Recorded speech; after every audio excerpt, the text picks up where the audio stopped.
Everything's soaked. Not today. The lion is a large wildcat native to Africa and India. It is most well known for their majestic manes of hair. I used to really like these guys, but ever since the live-action Lion King movie, I feel like they've really fallen off. Although not a whole species in their own right, the black panther is a melanistic color variant of the leopard. They're mostly found in tropical forests and have the strongest bite of any wildcat, with a maximum bite PSI of 1050. For reference, a lion's bite is 650 PSI, and a housecat's bite is only 67. The only reason it's so low on the list is because of this video I found where a black panther is acting pretty sus. I know what I have to do, but I don't know if I have the strength to do it.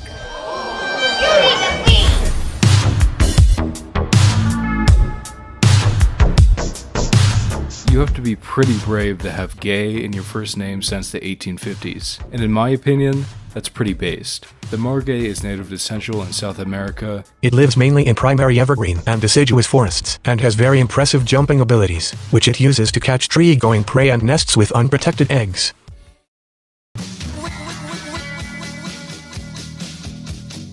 Native to Africa and central Iran, the cheetah is most known for their extreme running abilities, with their top speed clocking at 80 miles per hour, making it the second fastest land animal on Earth, only beat by Keemstar, although they can only manage to keep this speed for up to 20 seconds. But even with this limitation, it gives them a great advantage at hunting faster prey. On the topic of cheetahs, a funny story I once saw in a book by Alice Leitner Hopf called Wild Cousins of the Cat. The writer retells a story of a man named Dennis, who brought his wild cheetah to a movie theater and acts surprised when it freaked out. Well, if it isn't the consequences of my own actions. His conclusion was that cheetahs were not adapted to human civilization.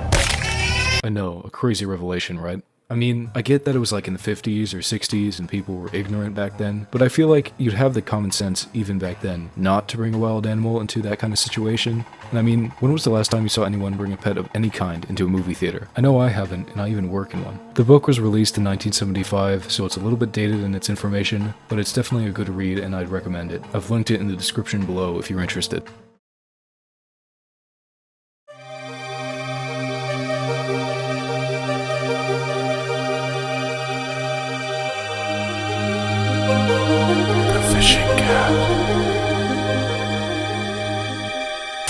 Found in South and Southern Asia, the fishing cat breaks through all the stereotypes and actively seeks out water to find aquatic prey. Fishing cats have short, stubby tails and heads shaped similar to seals, as these traits help assist in aerodynamics underwater. On the red list of extinction, their main threat is destruction of wetlands and deforestation, although it may be looking up for these cats, as it seems there is an entire organization dedicated to spreading the word of these rare and unique cats. Well, kind of unique, but I'll get to that later.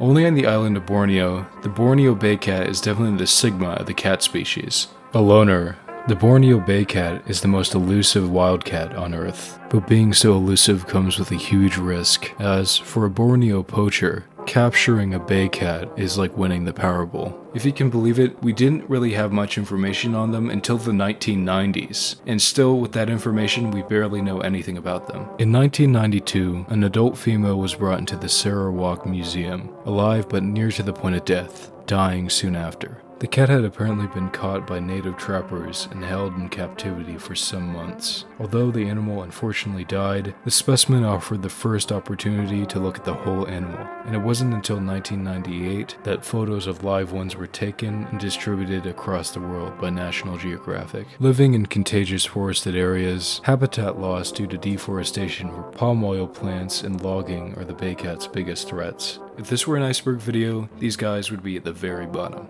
which is pretty based. Look at the top of his head!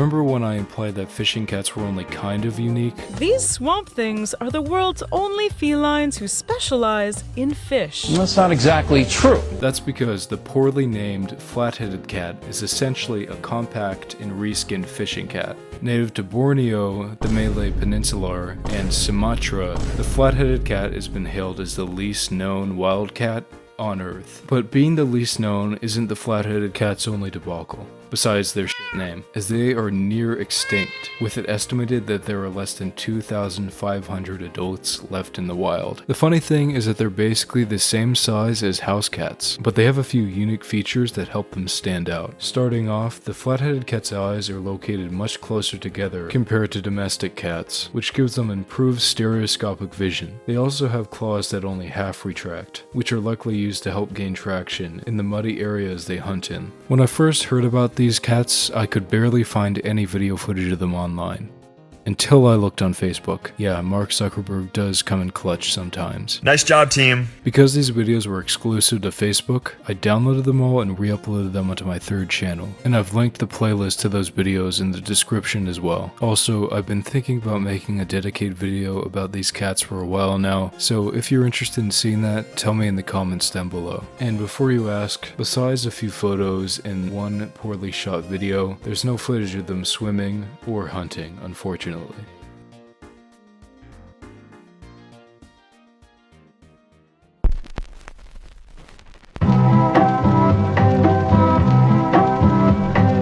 Similar to the Margay, the Ocelot is efficient at climbing, leaping, and swimming. It preys on small terrestrial mammals such as armadillos, opossums, and lagomorphs. The reason they're so high on the list is because they're from Minecraft. Although you can't turn them into a whole new species by feeding them raw fish in real life, which is pretty disappointing.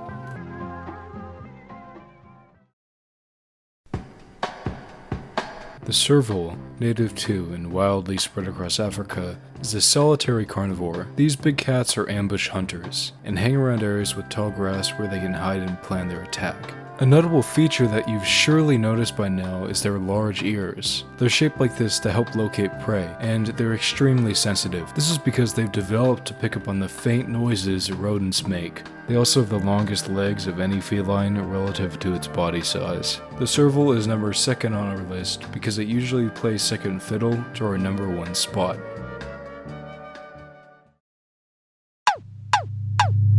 Being the first viral wild cat meme, and the reason why I'm currently a billionaire, the Caracal easily takes our number 1 spot as the most based wildcat. Big Floppa and Caracal memes have been shared and laughed at millions of times, and even hundreds of years before the internet was even thought up of, our ancient ancestors understood the value of these cats, as they were given as gifts to royalty. This was because the ease of breeding Caracals compared to cheetahs and other wildcats. Later in India, Caracals are trained like hunting dogs to hunt in packs, alongside cheetahs and other wildcats, although to my knowledge, this practice has been discontinued. Even the ancient Egyptians worshipped them. So in my opinion, you should respect your elders and respect me for placing the Caracal in the number 1 spot for the world's most based wildcat.